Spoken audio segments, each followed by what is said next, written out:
Welcome to the Build Business Acumen podcast, where we deliver practical knowledge and powerful guidance. Here is your futuristic host, Nathaniel Schooler. Got a great guest lined up here for you today. Her name's Alison Edgar. She's the entrepreneur's godmother and managing director of Sales Coaching Solutions. She's an author, an entrepreneur, a speaker, and a thought leader.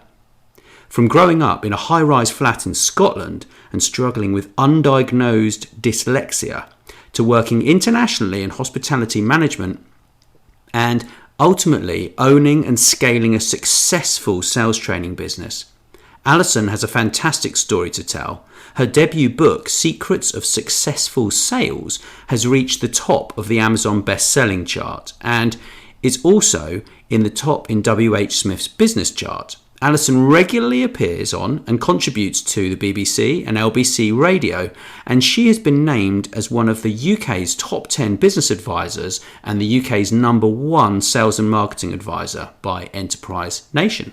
So let's dig into this exciting episode. Well, I'm really pleased to have you on the show, Alison.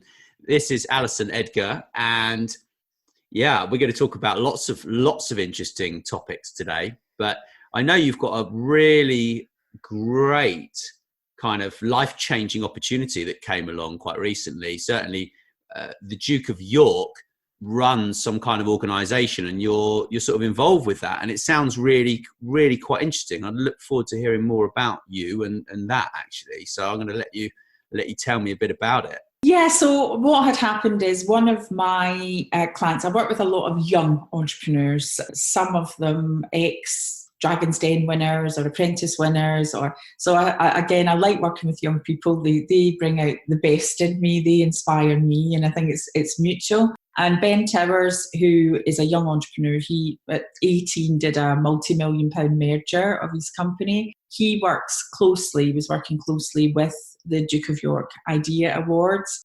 And again, it sounded really great and really funky and really cool. And I thought that's something I could really get behind. So it's a bit like most people have heard of the Duke of Edinburgh. So Duke of Edinburgh, you go and you do the running up the hills and, you know, you do the active activities.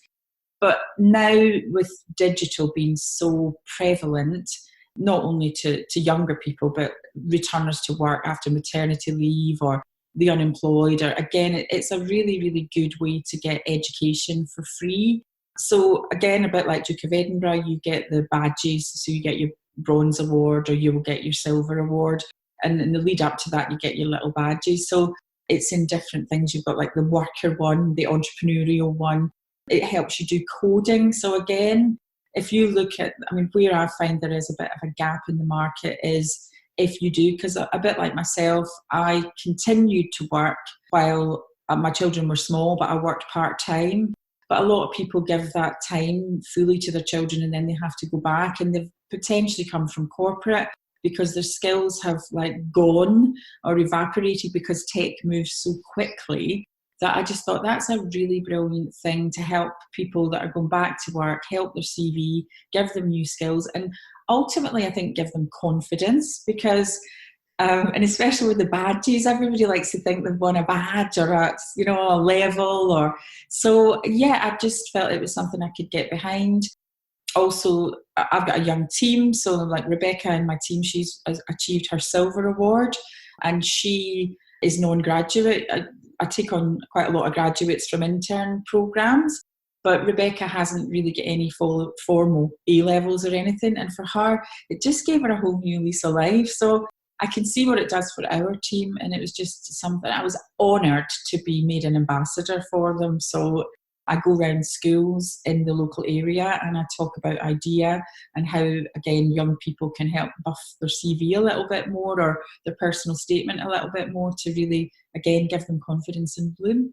Yeah, it's super important. I remember talking to my dad about it because he used to do a lot of interviewing for people from the UK that wanted to go to MIT. So MIT would say to my dad, well, we've got these students, they want to go to MIT. Can you interview them and give us your recommendations? And a lot of the time he would actually turn around to the student and he'd say, look, you haven't got a hope in hell of getting into MIT right now. You need to go away and you need to for an example, one candidate, he said, you need to go and do a hobby. You need some hobby, or you need to go out of the country and learn a language, or you need more complexity to yourself, because frankly, you're a bit thin off the ground. And this one chap took his advice and he went away, came back and actually got in, but it's a really interesting time right now, because the amount of jobs that aren't even created yet, it's quite a worrying time for a lot of people, because they're scared of changing, and they're scared of having to learn everything all over again. But it's like there needs to be this sort of ongoing learning, which is it's almost like when people finish university, they're like, look at me, I've got an MBA. It's like, well, nobody cares. Like it doesn't do anything, because you don't even know what you're doing. I mean, it's interesting. So I do quite a lot of keynote speaking at the universities, the University of the West of Scotland. I've done some work with Plymouth Uni, UE in Bristol. And if I'm speaking, what I do, and again, I try and make everything I talk about as relatable to as many people as I can, because I'm a non-academic. I find sometimes, like when people start to talk in the academia, I find it quite confusing. They don't keep it simple enough. It's not straightforward. So when I'm speaking to the students, what I'll say, has anybody ever played musical chairs? And they all kind of look around and put up their hand. They've all played musical chairs. Okay, so what's the point of musical chairs? Well, you want to be the last one on the chair and you're the winner. And if I put maybe 25,000 or 30,000 pounds on that chair, how quickly, how swiftly, how much would you want to win the musical chair? Because that's what getting a job's like. You're all competing for the same chair and there's 30 grand on it or 25 grand on it. You would be quicker and slicker than your competition. It's musical chairs. So again, they really then start to see the importance of the extracurricular activities, the hobbies, the languages, the travel, the personal statement, because again, you can have two students who have got the same results, A-level results, but it could come down to the personal statement. And it's the same when they go to work. I help people recruit, especially salespeople, and it's not just the track record, it's all the layers that make them more interesting. So I completely agree with what you just said. Thank you. I know you know a lot about sales, and you've done all sorts of things. I mean, didn't you write a book on sales, or have you written more than one? Well, yes, I did. So the book is Secrets of Successful Sales. And I think it's an interesting thing because I'm dyslexic. I really struggle with reading and writing. And people say, well, how did you overcome that to write a book? And why did you write a book? And I think for me, it's been really strange because I never even really ever wanted to start a company. A lot of things just happened because I just felt that I had to do it. So the book, I know that what I teach works. I mean, touch wood, I've never had any negative feedback. And it's literally when I work with people, when I one-to-one, or I work with a company, or I work with a team, we just, they learn to sell. But how do you help the startup entrepreneurs who don't really have much money, the young entrepreneurs? Again, the ones that need you most are the ones who have got the least money, which is just a sad fact. But if you write a book, they can pay £10 or £15, whatever it is, on Amazon at the time, and they can get that knowledge at a price. And it then means they have to take action. There's nobody there holding their hand. But the book literally has just gone mad. So it came out on the 6th of March 2018. And I think imposter syndrome is something I talk about a lot because I still probably suffer with a bit of imposter syndrome around the book because I'm not an author, and it's again, actually, people introduce me as an author and I think, maybe I am an author because I've written a book. And what had happened with it was I love LinkedIn, that's how we obviously met. And I spend a lot of time, I'll post some educational pieces, some things of what I'm doing. And I get quite excited. So when the book arrived, we did a 20-second video of me opening the box, and literally it is 20 seconds of me going, we've got a book, we've got a book, we've got a book. And literally, it went mad. It had something like 70,000 views of this little video. So on the launch day on Amazon, it sold out. People were having to wait 2 weeks to get a copy of the book because We just couldn't get them published quickly enough. So now we're 11 months on from launch. It hit number one sort of really quickly, but in the last 10 months, it's never really been out of the top 10 in its categories, which is really unusual because a lot of people have a big like rocket launch and then it disappears to like 1 million in one. But it's just gone mad, and not just in sales, but reviews. So again, this is another thing that I didn't expect. It's had today, as we speak, there's 93 5-star reviews of my book from people that I don't know. And it's, again, they're not planted reviews. Every other day I'll get a message from somebody I've never met in my life from all around the world who say how the book, has transformed it. So it is my debut book, Secrets of Successful Sales. I'll get that pitch in there again.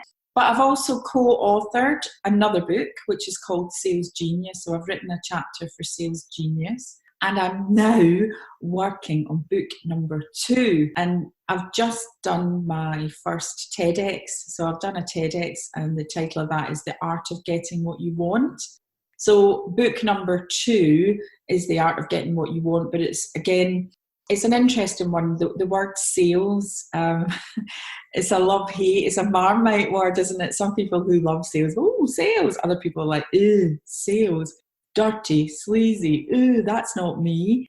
So again, if you're not in sales, Secrets of Successful Sales wouldn't be something you would pick off the shelf, but The Art of Getting What You Want will. But actually everything you do is a sale. So it's evidence-based from the first book. So I've got 9,000 words down. I'm off to Dubai in a couple of weeks' time just to try and refocus and get some more writing done. So I can't believe it. And the other thing I did was, again, I really struggled to read because of the dyslexia.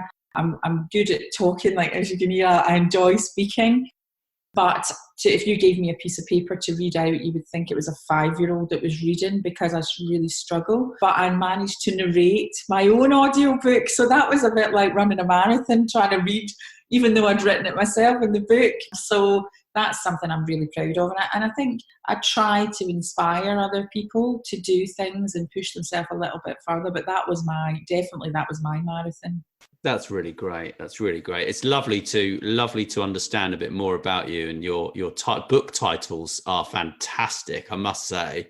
Absolutely spot on. It's so exciting to actually write something and create something and actually create something that can change people's lives. I mean, that's in essence what we're talking about, because with sales, if you're not making any and you're becoming worried and you're becoming stressed and you're becoming depressed, because it's depressing, then you, in essence, you are going backwards, and that will slow you down if you don't find a way to find the information to take action and make something happen. It will stop you in your tracks, and you won't get up in the morning. You drink some booze, you may take drugs, you may sleep late because you don't want to get up because life's just too depressing. And it's very, very difficult because there is a stigma around sales. There's no doubt about it. One of my a late trainer of mine, unfortunately passed away. He wrote a book, it's got to be 20 years ago now, called The Accidental Salesman. And that was because he hates sales. He hated pushy selling. And unfortunately, it's prevalent in marketing and sales because they're both the same. They're both just different sides of the same coin. You and I know this. In fact, he trained me in telephone sales. So that was the first thing I learned how to do, was telephone sales. It was really quite hard. It was really, really tough. And it's difficult to get over that rejection when you feel it it's almost like you feel it in your chest. It's almost like a personal rejection. And it's just like, look, just pick up the phone. Just get on with it. With telephone sales, where would you start now with all the social media and research you can actually do? I mean, that's what I love, because I'm a bit of a geek. So I will research using a tool that I have. And then I won't cold call people because it doesn't work for me anymore. I could, but I think the pain would outweigh the gain personally. Yeah, I mean, I completely agree. So, my background started off in telesales as well. So I come from a telesales background from the start, and I was actually trained by BT. So we used to do business to business, outbound telephone sales, and you will love this because I'm trying to like not give away my age on this, but it was. We used to sell pagers because there wasn't any mobile phones. I had a pager. A pager. Everyone needed a pager. And then mobile phones came in, which was great. And we would do telephone systems and win back. So at the time, BT had lost some market share to one of its competitors, and we would convince people to come back to BT again. So, and a really positive note, the training they gave you was absolutely amazing. And the core training that I had really helped me to be good at sales and again find my own niche. And it's really interesting that there's a lot of talk on LinkedIn is cold calling. Is it dead or alive? And for me, I don't think we have to cold call anymore. It's not 1984. You know, in the book, I talk about sales process. And step 1 and step 2 is being organised and doing your research. Because if you're just phoning up, can I speak to the person that deals with your photocopiers or wherever it is? They'll be like, yeah, can you send it to nevergonnahappen.com and we'll come back to you. Because so many people have got like a no-name policy. Right. Whereas if you've got a target customer, if it's ABC manufacturing, you know, all you do is go into LinkedIn, ABC manufacturing, head of procurement, managing director, CEO, head of HR, and then you connect and not, I mean, this does my head in on LinkedIn when people just try and flog their products. Hello, I'm selling you a photocopier. Would you like to buy one? You wouldn't do that in real life, would you? You know, you wouldn't have done that in cold calling days. Why would you do it now? Oh, hi, like to connect with you. I'm based in your area. I see that you do manufacturing. How are things going in the manufacturing industry? We're in photocopiers. Things are going really well at the moment. You know, it'd be great to talk to somebody. Who would be the person that would deal with that? You know, those kind of, so you don't have to pick up and get blocked by the gatekeeper in the no-name policy. You just sideswipe everything and you know the name of the person. Yeah. So if you are going to pick up the phone, can I speak to John Smith in the procurement department? Can I ask who's calling? Yep, it's Alison Edgar. What's it regarding? Conversation we've had on LinkedIn. Thanks, bye. So again, you're more likely to get through than the nevergonnahappen.com. It's about being smart. And I think that's where looking at telesales, it does work, but not if you're phoning up and getting blocked by the gatekeeper. You'd be as well spending 5 minutes longer doing your research and having a productive call, even if that person's not the right person, they're going to give you the gateway in, or, you know, you're on the radar. Oh, that's great. So you've got the photocopier on a 5-year lease. Just out of interest, when does the lease end? Okay. It ends in 2019, July, whatever it is. Fantastic. How would you feel if we, you know, when it does come up, we could put in a competitive quote against your current supplier? Who's not going to say yes to that? So again, it's just really, I sound quite good at this. Maybe I should do this for a job. I'm just nodding away here going, yeah, that makes a lot of sense. Yeah, it's like I'm a sales trainer. You're not, are you? Surely. Yeah, yeah.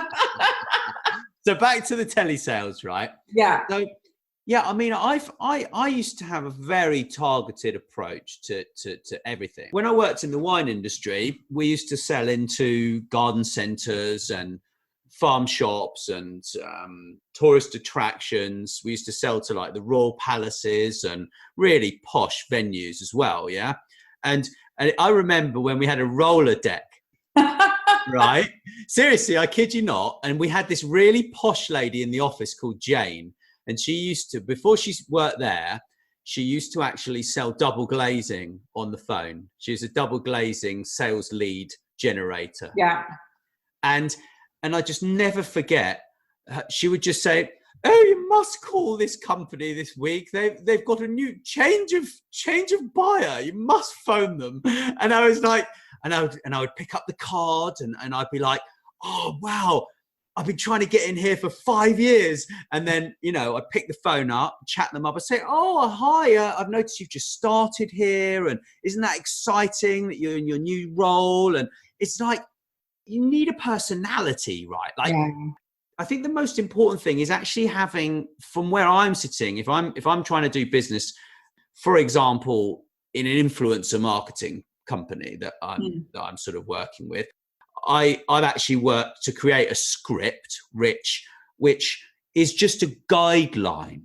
Yeah. I don't use it like, oh, I must repeat every word of this, because if you do that, right, you're not human, are you? You're just a parrot. No, and I completely agree. So I'm completely anti-script, because I don't believe sales comes from a piece of paper. It comes from your heart and your passion.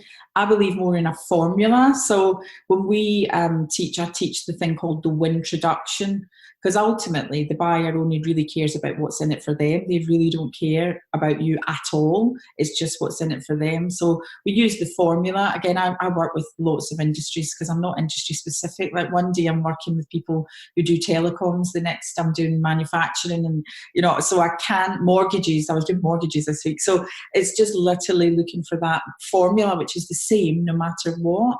And it is quite interesting because you touched on it there, especially with telesales, that you're not seeing people face to face. So the tone, the pitch, and the confidence are really, really important. If you go, I'm really sorry to bother you, I wanted to speak to the person who deals with it. It screams sort of sales call, and that's where the nevergonnahappen.com comes from.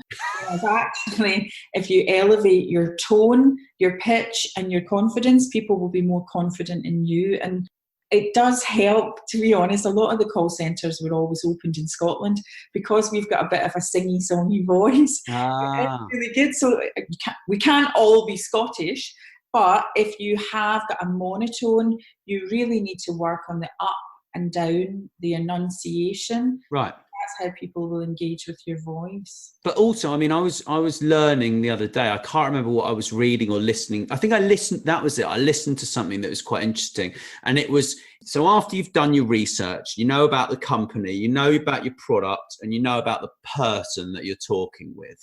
You pick up the phone and you call them up, and you get them on the end of the phone, and the major problem is that you give them too much information and they don't think. And so you go, oh, hi there, it's John from such and such, such and such, and we do this, and blah, blah, blah, blah, blah, right? The problem is that you're completely drowning their brain. They can't even think. They're not listening.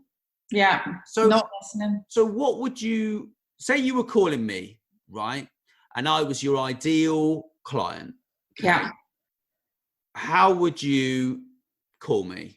So I think it would be purpose. I mean, I think this is the thing that everybody should have in the back of their mind, is the purpose. So again, it always makes it warmer if they're expecting the call, which is why you would do something via LinkedIn, because then they'll know. But I think the other thing is you need to try and get some sort of pause in there and get permission to actually get the person to have that conversation. So we're a bit naughty, because if people phone inbound to us to telesale, to cold call us, I start the timer. I will start a timer on my phone. The girls all know, oh, there it is, it's a cold call. She started her timer. And people can rabbit on for like 2 minutes. They haven't asked me if it's a convenient time to talk. They haven't asked, they just haven't got any buy-in. They just go blah, blah, blah, blah, blah, blah, for 3 minutes. And in the book, there's a section about a lady that did cold call us. It's how not to cold call. And what she did was, literally, she went on and on and on. And she was trying to sell me websites. So it was a website and I think marketing-y type things. And this is another thing not to do. So again, because I think I train sales, I'm probably a wee bit more tolerant of people who don't know how to do it, because I think, well, if they've never been trained or they've never been taught, it's not a bad thing. So what I did was I let her waffle on and I did the usual, right, send me an email to nevergonnahappen.com.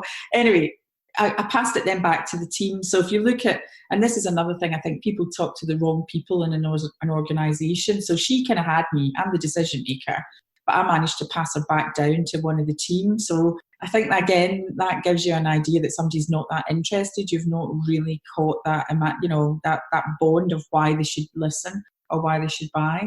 And then she sent the information, and give her a due, she got back up to me again. So she was quite tenacious. I think that's another thing, tenacity. But she did the most awful thing. So I've got 3 websites. I've got AlisonEdgar.com, which is my speaking website and author website.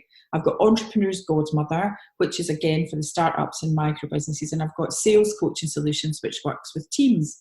Now, we have just recently redone Sales Coaching Solutions, but it hadn't been touched for a couple of years. And the Entrepreneur's Godmother, we worked hard on that website. We put our blogs in. It gets a lot of traffic. We've got a chat in there. Again, from marketing, it's marketed well. But again, I literally led her down a path. And this is another top tip. Don't let the client lead you down the path of no return.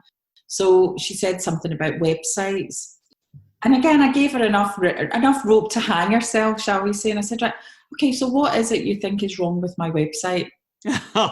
Well, it's very dated, and it's, and she started going on about how bad my website was. And I thought, right, okay, I'll give her the benefit of the doubt, because I have got 2, and one of them is a bit dated, but one of them's bang on. And I said, which one was it? And she then said it was the one that was, I just spent all the time and money and effort on. That again comes back to exactly what you're saying. She hadn't done her research, because if she'd have looked at the bottom of the website, she would have seen it was 2018 dated.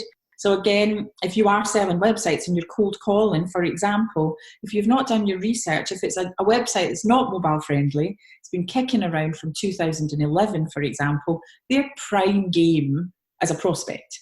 But if you look at that, I've tried to sell websites in the past, and what you find with those people, is that they don't even see the value of a website in the first place. So trying to convince them that they need one, you may as well not bother, because they actually don't care. They don't actually care at all.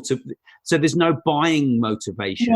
No. And again, that's what the situation was there. But coming back to your initial, what would you do if you were cold calling? If I was looking and I'd seen you hadn't updated your website since 2011, and again, it wasn't mobile friendly, it wasn't ranked highly on Google, you can't start going, blah, blah, blah, blah, blah. You'd have to say, oh, hi, I've had a little look at the purpose of this call is I've had a little look at your website. I see that it's not been updated for a little while. It's just to find out how much value, you put towards it, and what your plans are to update it over the next 6 to 12 months. Again, what's your plans to update it? And if they say nothing, it's a brochure site, I'm not interested. Again, you're not going to sell to everybody anyway, but the more people you would have that conversation with, actually you will hit somebody who says, you know what, actually I was thinking about getting my website updated. And again, that's a buy-in signal for you to then be able to carry on. So again, it comes back to the what's in it for them, because we know that mobile friendly is getting, pushed back. We know all the things, if you were selling websites, that is, of why it's really important. But for you to tell them they need a new website, it's just going to get the back up, as it did with the lady who cold called me. Yeah, because it's basically just saying, what are your plans? Yeah. Instead of, here you go, you need to do this. Yeah, you can't. What's your plan? See, you've not done it for a while. It's just to find out that, why you haven't touched it, how important it is, and what are your plans for the next 6 to 12 months? How are you to talk about that just now? And again, if somebody's thinking about it, it's a nice gentle. I'm ready. When do you start? See, it's like a and we spoke offline that for me it's really important that I practice what I teach. So again, there's a lot of people who move into becoming sales trainers and they weren't particularly great at sales. Maybe they got voluntary redundancy or whatever, and they had a wee bit of cash and think, oh, I'll set up a sales training company or a consultancy company. I was really hot at sales, and everything that I did and put into the book was what I did and the other top performers did. So it's not based on theory, it's based on reality. And, I have been in the call centres. I have had to do cold calling. I've had to do it. And I did it really well because I won the prizes and the trips. So I've taken my knowledge and put it in the book, not regurgitated other people's stuff. It's what did I do? Right. So you're a bit like that guy in the Glenn Ross movie who slams the watch down on top of the briefcase. Have you seen it? Do you know I haven't? I feel really bad. People talk about it all the time. I have to watch it. Oh, you've got to watch that film. It's absolutely stonking, because he basically just comes in and he says, I think he walks in and he says something like, gives them the good news, And then he gives them the bad news. He's like, the good news is you're all fired. Yeah, you've got to watch it. I'll watch it. I have watched the Wolf of Wall Street, and it was quite interesting because Jordan Belfort's book and I were like head to head for the #1 slot at the time, because I think his book came out at a similar time. No way. Yeah, and he was #1 and I'm #2, and then I'm like really trying to get past him, and I thought, well, he's got a bit of an advantage. He's actually got Leo DiCaprio has paid him in a film. I've not even got that. I have to play myself every day. I can't play Jordan Belfort. So, and it's an interesting concept. But, you look at one of the things from Wolf of Wall Street, the guy was an absolute genius. If he wasn't using it for the wrong means, for the boiler room scams and, the Ponzi schemes and things, if he'd have stayed clean on all of that stuff, it'd have been amazing. Now I think he's lost a lot of respect, because I wouldn't want to take advice from a criminal, but some people do. Yeah, but I think that model though is actually being replicated in the Bitcoin arena. Like, I'm getting calls every day. I've had to block 20 numbers, and because I was interested in just learning. I didn't want to buy anything. I wanted to learn about what solution they had, because it sounded really good. Then I researched the company after I'd stupidly put my phone number into this thing, and literally just getting calls every day. And they were so aggressive, these people. I just said, look, I'm busy. I'm in a meeting, absorbed in what I'm doing. Send me an email. And then I get a call the next day, same rude woman on the end of the phone. No idea how to have a conversation with someone that doesn't want to buy, because it's like, if you don't have a budget to buy anything, or you don't want to buy anything, or you're not, I learned, who was it that said this? It was Jay Abraham. He's a very famous marketing guy in the States. And he said, there are 3 reasons people don't buy from you. This is what he said. I don't know if you will agree with this. I hope so. So he said, the first one is the timing isn't right. Yeah, completely. Yeah. Second one is the product isn't right. Yeah. Or the service. Yeah. And then the third one is the pricing isn't right. Yeah. And that's it. It's simple. I would lead in an additional part in there is ultimately people buy people, and people buy people who normally are like them. That's, again, the stuff I teach around behaviours. So I think it's a combination of all, but definitely time. And, you look at the website lady, I've just done one in 2018. Am I going to buy another one? No. So again, it does come back to doing the research and really having a plan and a purpose. Like everything I do, what is the purpose? People pick up the phone and they just don't have the purpose, and they waffle because they don't really know what the purpose of the call is. So so at the beginning of the call, if you called me, we just do a fake one. You call me, right? Okay, and I've picked the phone. Ring, ring. Hello, Nat here. How can I help you? Hi, Nat. It's Alison Edgar, the Entrepreneur's Godmother. I see that we're actually linked in and that you do a podcast. So the purpose of the call really was just to discuss maybe looking to do something regarding your podcast. I can see you're on your mobile. You all right to talk for a couple of minutes? No, I can't really do today. Do you think you sound like a great person though, and I'm really, really interested. Yeah. Have you got a time slot that we could maybe arrange for tomorrow? Yeah, perfectly. What I'm going to do, what's your email address? And I'll send you a calendar invite in. Oh, great. It's just nat@natschooler.com. Perfect. 2:00 in the diary. And what I'll do is I'll send an agenda and a purpose of what we're going to talk about. And it's the asking for the permission to talk's an interesting one, Nat, because a lot of sales trainers will not teach you to do that. They teach you just to bowl through. But one of the things when I work with telesales companies, I make them close their eyes. So I'll do listen backs. We've recorded the calls, and I'll sit with the person when I'm coaching and I'll say, right, close your eyes. And they go, okay. So they close their eyes, and by closing their eyes, what they do is they actually hear the background noise. So again, like you've not got any background noise. So it's usually quite a good time. And people, again, if your hook's strong enough, people will actually want to know why you're calling. Does that make sense? So even though they might not have much time, they're usually quite nosy and they want to know what you actually want, because they're all, with your podcast, You don't know whether I'm trying to sponsor your podcast and pay you thousands of dollars, or whether I want to be on your podcast, or whether I've listened to it, or you don't really know. So it's I want to talk about your podcast. So naturally you will start to think, I wonder what she wants. I get you. So you're basically talking about their business. Yeah. So you're like, well, I'd like to learn more about build business acumen. Can you tell me a little bit more about your business? Because I'm really interested in finding out, as I think there's something we could work on together. Yeah. And I think you have to be careful with it, because you can't make it look like you're going to buy something from them. Again, a lot of people falsely try and hook you in, because when you do get especially if it's an inbound call, especially a small business, because you don't know what they want. I mean, they might be trying to buy something from you, so you can't be rude and say, no, I don't want to talk to you. But again, if you get the purpose in quickly. But I do think, I definitely, I know it's probably against what a lot of people teach, because they get the pause and then they just speak over. I really want buy-in, because if you're going to buy in and say, yeah, I've got a couple of minutes, or actually I'm really in the middle of something, can we speak tomorrow? They're more likely to have a conversation and listen to you. There's no point in trying to flog things when people are busy. Right. And that's a fault that I think a lot of people do. They don't ask that question, and they don't know what's going on in the background. You could be right in the middle of, if somebody phoned me now, obviously my phone's on silent, but I couldn't talk to them. It's not that I don't want to talk to them, I just can't. So again, I think it's really shaping that relationship. It's about having a relationship with your potential client, and you can't do that if you just start talking at them. Very much so. So you're basically starting off the process of getting as many yeses as you can, right? I mean, that's in essence.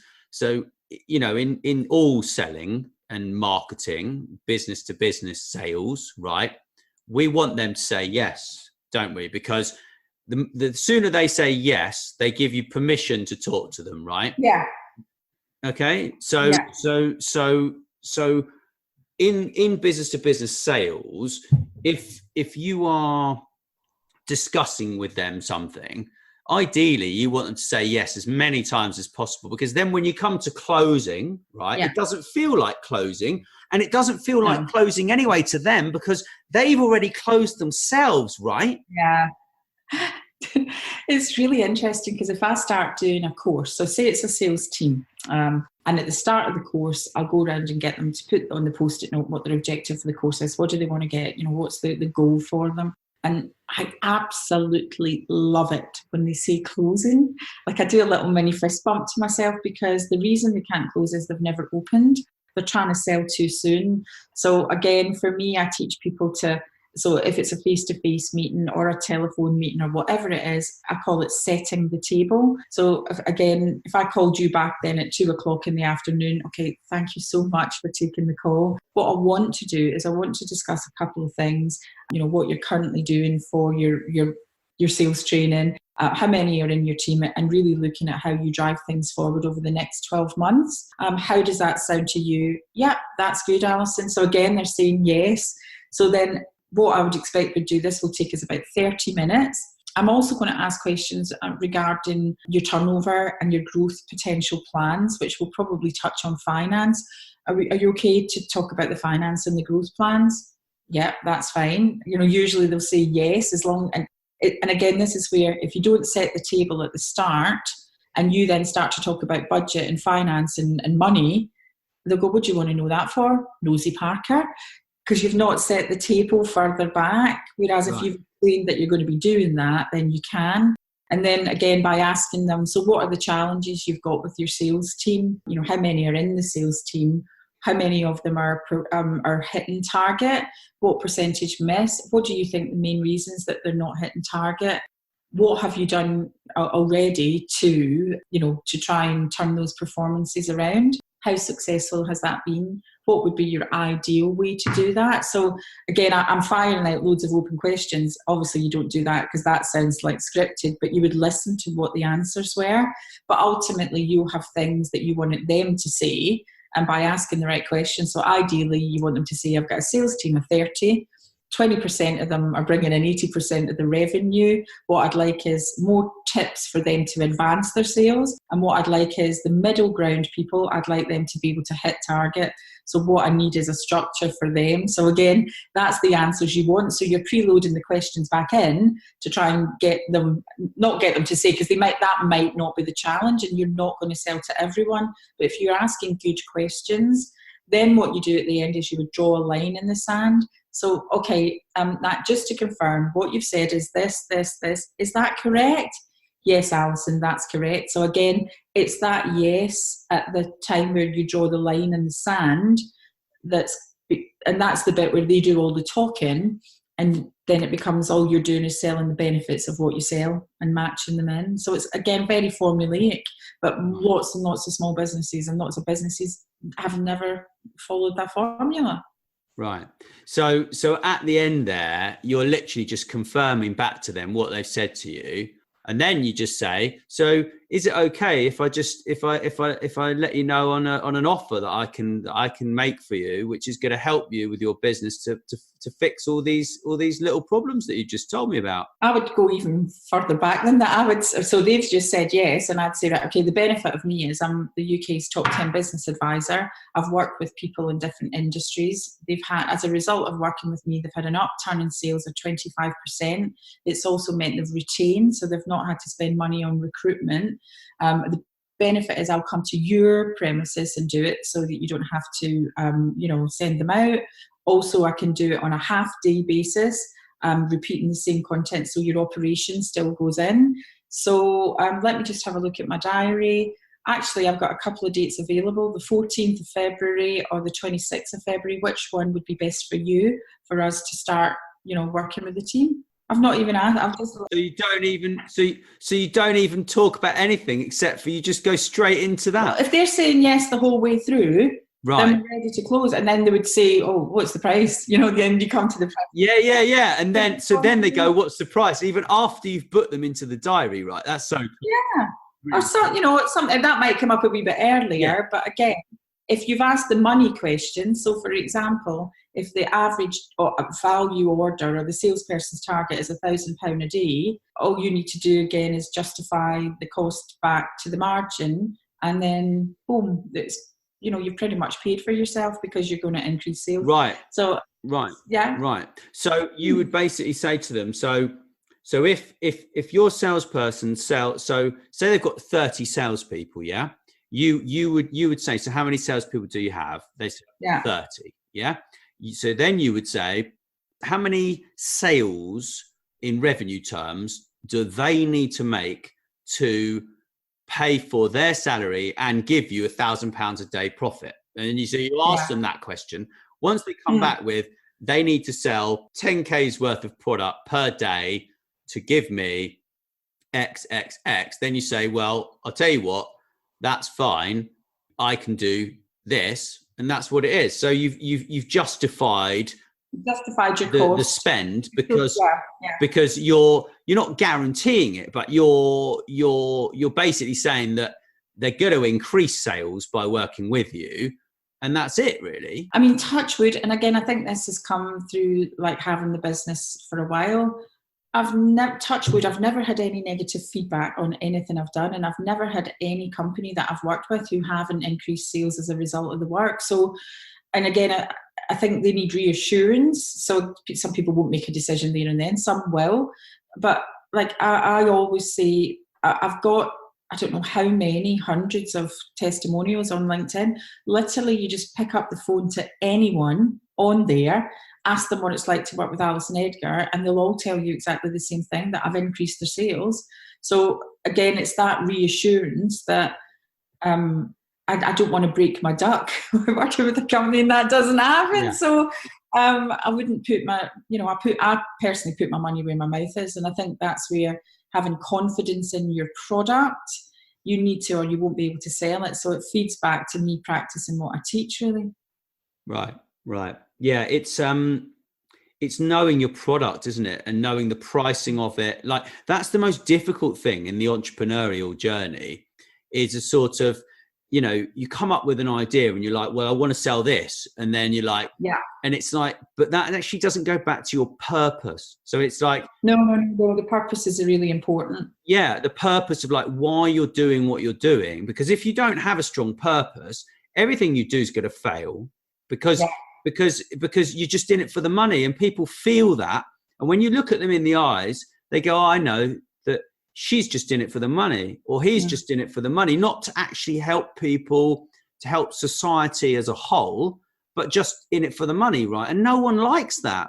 No, definitely not. And do you know what? It's really, you know, as I said before about the book, the messages that I get literally unprompted. I get unprompted messages, and like even people that I've trained years and years ago still use what I've taught them, and they've maybe gone into different jobs and they've become, you know, successful there as well. And I think that's what makes me tick. And I spend a lot of, sometimes my husband thinks I run a charity because I spend a lot of my time doing give back, again, with things like the schools or pupils and students and universities. Or I work with the business hubs, accelerator programs, and I give them my time for free. I work with women's organisations, I give them my time for free. So sometimes my husband's like, do you run a charity? But fortunately, again, I feel a bit like Robin Hood, because the larger organisations who have got budget will pay me, and it means that the smaller people who need me most, I can give time back for free. Yeah. It's important, you know, I dedicate a certain amount of my time every month to help people if they come to me. But the problem is that you can show the horse to water, but you can't make it drink. And in many cases, you'll find that actually what sits behind them as an individual is what's holding them back. And actually it's not the guidance that they need. It's actually probably a psychiatrist or some sort of counselor, because actually they think that starting a business or making sales is going to help them, but really there's an underlying problem. I think it's quite interesting, because for me, you know, people say, oh yeah, start your own business, get freedom, get financial freedom, and actually starting your own business is probably one of the hardest things. Like, I compare it to like when I had my kids. It's like, it keeps you awake at night. You do have to think, and especially as you grow your team, you've got people in there. It's not just your salary, it's everybody. Yeah. So you have to be on your best performance every single day. And I think, you know, for me, I practice what I teach. Literally what you see with me is what you get. And, you know, sometimes days when you run, you know, things happen out with your control, and it's just horrific. It's like sales, you know, you think, oh, that's brilliant, that's going to happen, this is going to happen, and it doesn't happen, and it affects the milk on and everything. But it's how you can overcome your mindset. And, you know, we did talk, you know, touched on the mental health aspect, and I think salespeople do struggle from mental health because they are so used to being good at what they do, and when things don't go their way, they take it, they're probably their own worst critic. And then that does, you know, you do go back to old school style, and, you know, the high pressure sales. There was a lot of work hard, play hard. There was a lot of heavy drinking. And again, that feeds into the mental health, and especially for men in sales, because they are like tend to be the provider. So if they're not providing, then they're relying on that commission. And, you know, I've seen people do desperate things, really desperate things, signing their own orders. Again, not from the training I've done. Like, this is when I worked in sales for companies, signing their own orders, lying. And I think that doesn't come from them being bad people. I think it comes from desperation. And I think drawing the line in the mindset and think, right, you know what, I'm going to change my mindset. I'm going to really grow this. I'm going to be positive. And I think the more positive you are, it helps your sales. Yeah, I agree completely. I think the mindset is everything, really. And so in terms of sort of customer service, what's your take on customer service? Like, what's your process on that? So I'm going to tell you a wee secret. Shh, don't tell everyone. So the mission statement of the company is, I genuinely believe when it's delivered correctly that sales and customer service is exactly the same thing. So I do customer service training as well for organisations like the councils, or I've done hotels and hospitality. And actually, shh, don't tell anyone, but the slide pack is exactly the same as the slide pack that I use for sales training, bar 2 slides. That's how closely linked, because if you look, you know, if you look at hospitality, for example, if you've got say you've got sweets available, or you've got an a la carte taster menu, or again, people, this is where, again, with customer service, people kind of tend to judge their budget as a hospitality professional or a customer service. So they don't pitch bigger. So for an example, again, say it was a hotel that was running at low occupancy and they had suites. Now, they're not going to upgrade somebody for the same price into a suite, but they could actually say, look, I've got a bit of an uplift here. You can have a suite and we can throw in dinner. It'll be an extra £100. How does that sound to you? Some people will just say yes. It's the Disneyland phenomenon. People will just buy fast track passes, but by not actually offering them, to me, you're giving them a disservice. But what it does is it gives you like an extra 100 quid on the top line, 50 quid on the bottom line. So to me, that's the same thing. And again, it comes down to questioning techniques. Retail drive me mad, because when you go into a retailer and the retailer says, can I help you? Really? Did you actually say that out loud? What do you think I'm going to say? You're tuned to more or less say, no, thank you. Whereas if you say, oh, thanks for popping into Alison Edgar's store today. What brought you in? Because they're in for something. They might be in to get out of the rain, but they're in. You need to know why they came in, because if you ask them, oh, what brought you in today? Oh, I'm looking for a present for Granny. Oh, right, okay, what kind of things does Granny like? How old is Granny? Oh, what kind of things have you bought her in the past? You've just brought Granny like a new kettle. I don't know what you brought Granny, but if you'd have said to that person, can I help you? They'd have gone around the shop looking for something for Granny, couldn't have got their head around it, and they'd have walked out. Again, it's good customer service to get a present for Granny. Then they'll tell their friends, oh, I got something in that shop. They were really helpful. Got this for Granny. Oh, maybe we'll go back there and get something for Auntie Jane. So again, to me, it's just intrinsically linked to be the same thing. Makes sense. I mean, you go to a supermarket now. I mean, let's have that as an example. Yeah, it's like you're being employed by the supermarket to do your own shopping. Yeah, and customer service in general. Waitrose is an exception. I don't shop in Waitrose. My dad does, but it's because everything's going online. I order on Sainsbury's online. It's unbelievable. The service is amazing. It gets delivered within an hour slot. Yeah. I have a selection of products that are the size of your arm. Why would I want to go into a store and spend an hour and a half looking for stuff that I want when I can go 20 minutes online? Yeah. Could have cost me £3 for delivery. In terms of customer service in retail, yeah. In retail, we've got Waitrose in the UK, which is an amazing supermarket for customer service.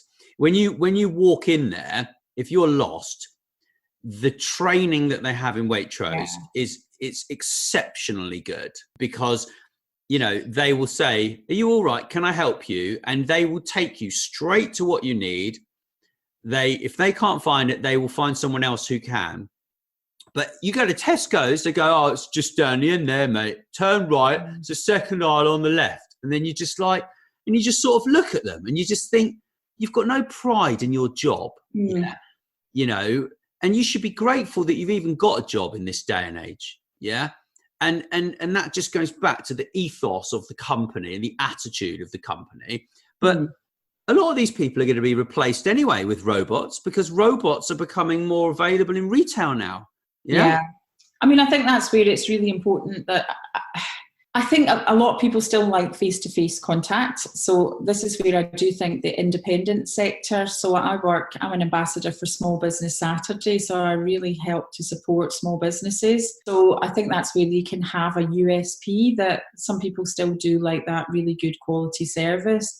But I do think, you look at Amazon and you look at eBay and things like that. To me, that's not sales, that's purely marketing. And they do it incredibly well. Oh, you've put that in your basket. Oh, look, we've got an offer on this one. So it's upselling. And again, to me, that's good customer service, because they've seen you've bought that. There's an offer on that one. You're more likely to buy whatever the product is because they know you've bought it before. So again, I think that they can do customer service from a marketing perspective as well. But I do think because the independent sector really that's their USP, that if they do that well, then they can still continue to hold sales revenue. Yeah, I think so. I mean, I think the high street is a very difficult one. Problem I was talking to a friend of mine who's a retail expert. I interviewed him a couple of weeks ago, and the problem is a lot of companies invested in property, like VC funds invested in property. So then, because we were in a boom time, they were like, well, we're going to make money out of property. And then all the leases that they negotiated were like far too long and too expensive. Yeah. So then you've got people who are just going out of business because they don't want to spend money on the lease anymore. And it's like, it's a whole thing in general of like, you want to buy online and you want the price, but yet you want a nice high street if you want to go out and hang out with your friends. So we've got a whole issue there. Yeah, but I think, again, the high street is a really interesting one. And I think it is about staying quirky and different because, I mean, I worked for Yellow Pages, Yellow Book in the States for 15 years. And, during that time when the paper product was in decline, like they were dragging their heels going, no, it won't decline. No, people will still use that. They didn't see that the internet was going to steal the business. They didn't keep, in my opinion, they didn't track and trend with what was happening in that market.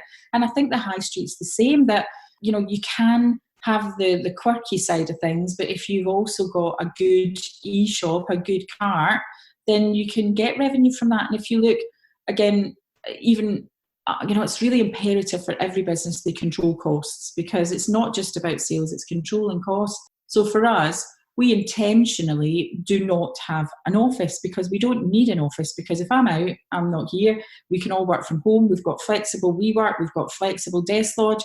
So why on earth would I have a standard operating cost that includes rental of an office? Yeah.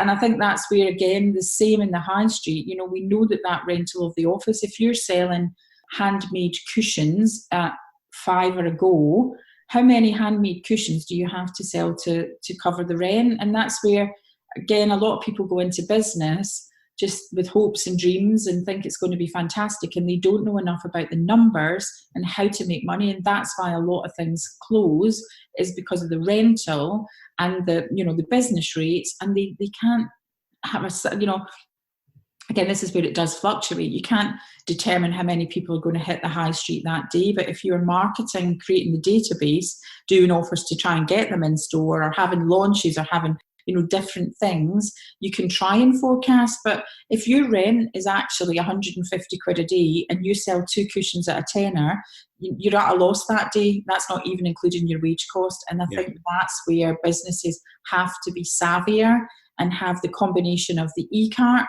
and the store. Yeah, but it's also about communicating those offers to the people on the ground, because that's the biggest issue with customer service, is that, like, for example, you go to the airport, and you go to a BA desk and you book yourself in, right? And they say, well, why don't you use the BA app? And you just look at them and you're like, well, I don't want the BA app. I've got too many apps on my phone. But they don't give you a reason why. It might have changed since the last time I flew a BA. They don't give you a reason of actually, well, the reason you want the BA app on your phone is because you're going to get much better customer service, and you're going to have better offers, and you're going to have an easier, smoother process with us. They don't tell you this, So the problem is, in fact, down to the age-old problem. Marketing and sales think that they work for different companies, and that's it's been like that for ages. Salespeople don't like marketing people. Marketing people, I don't think, really are fussed. I'm both. I'm sales and marketing myself, really, underneath it all. So I understand both quite well, but I think there's always that disagreement, and they're doing the same job in essence, aren't they? Yeah. I mean, I think, again, but I believe that comes down to selling the benefits. So as you just say, I'll use the app, that's about making it looks like it's going to be easier for BA because they don't have to put as much time and effort in. Whereas actually, if you spent a little bit more time selling the benefits of the app, you would go, oh, well, I can get discount on flights. Oh, actually, I get fast track through there. Oh, actually, I can do that. Because you understand the benefits to you, because ultimately people only care about themselves. So again, it comes back to that same thing, and that's the same as sales and customer service. Yeah, it's just helping people to buy what they want and making them happy, right? I mean, that's with a positive attitude. I mean, Yeah. that's in essence what we're talking about. It's just Mm. giving the people what they want with a smile on your face and helping them to do it easily, right? Yeah. I mean, there's nothing more to it, is there, than that? No, no, that's what I would say. Again, it's just making people happy, giving them, and again, it's interesting because from the perspective of giving them what they want, sometimes people don't know what they want. It's trying to find out what they need, which again is the other sales thing. Because look at cars, you might want to, drive a Porsche, but you've got 2 kids under the age of 5, and you've got a large Labrador dog. You ain't going to fit them in that Porsche. You really need a Land Rover Discovery or something. Do you know what I mean? So again, it's really helping people to get what they need. And that's the sales and the customer service person's job. Remember Henry Ford? He said if he'd have given the people what they wanted, they would have had faster horses, didn't he? Yeah. So it's the same thing, isn't it? And especially now with ever evolving, tech, AI, all those sort of things. There's new things coming on board at the moment that they're not invented yet, but they'll make our life a lot easier, but you will not. And again, coming back to the digital paper advertising type things, you have to go with the times. You have to move forward to be successful in every angle. I think you have to really don't fight it. Go with the tide. Just go with it. Yeah, and just educate the customers as well as to what to expect, because you might find that they're not even the right customer for your business. No. And I think, again, that's important, isn't it, really, finding the right customers? Because, if it's somebody that wants, I'm trying to think of an example, but, sushi, let's look at sushi. We talk about sushi in the book. So if it's somebody who's got a fish allergy or whatever it is, and you're a fish sushi restaurant, you're not going to sell to them anyway. You're never going to be able to come up with that sort of solution for them unless this is where, again, the good customer service, you could come up with something and take away all the fish and make it just be a rice dish, or rather than saying, no, we can't do that. So for me, I worked for Radisson. My background is hospitality. And in their motto is, yes, I can. So you all wear the yes, I can badge, and you're not allowed to say no. So for example, if somebody says, hello, Alison, could you deliver a 5-legged elephant with 2 trunks to my bedroom in half an hour? You can't say no. You've got to say, well, yes, I can, but I can only get a 4-legged elephant with 1 trunk, and it's going to take me about 48 hours to get that to your room, sir. How does that sound? So again, I'm hamming it up a little bit there, but there's always a solution to everything, but nobody likes to get told no, they can't have that, because that's a negative connotation and that's bad customer service. So the Radisson ethos has always been something that's sat with me as far as customer service goes. And nobody likes a no. You can word that no into a yes, and it might not be exactly what they want, but it's an alternative that they potentially would be happy with. That's great. You've got that background. I think that's very interesting, actually. I'm fascinated by the hotel inspector program that we have in the UK. And yeah, I think wasn't she the Trust House Forte daughter or heir to the Trust House Forte hotels? Yeah, Alex Polizzi. Yeah.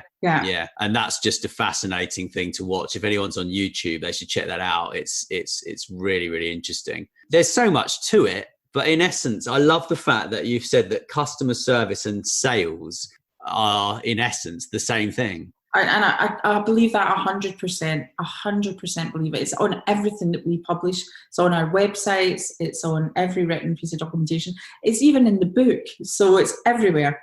Great. So how would people get hold of you if they would like to speak with you? So LinkedIn is a great place. I am on there, very active on LinkedIn. It's Alison Edgar. On Instagram and Twitter, it's at the Alison Edgar. On Facebook, it's Entrepreneurs Can Clan. We've got a Facebook group with it's almost 2,000 members in there. Or via my websites. So I've got 3, alisonedgar.com, which deals with my speaking and author activities. Entrepreneursgodmother.com, and that deals with the startups and micro businesses. and salescoachingsolutions.co.uk, which deals with sales team training, as well as our new topic, which is entrepreneurship. So that's a topic for another podcast for another day. Yes, entrepreneurship's a good one. Well, thank you. It's been really enjoyable. Lovely. Thank you so much for having me. Thanks so much for listening. Please subscribe, and wherever you prefer, share with your friends. And if you enjoyed the show, drop us a review on iTunes or wherever you listen.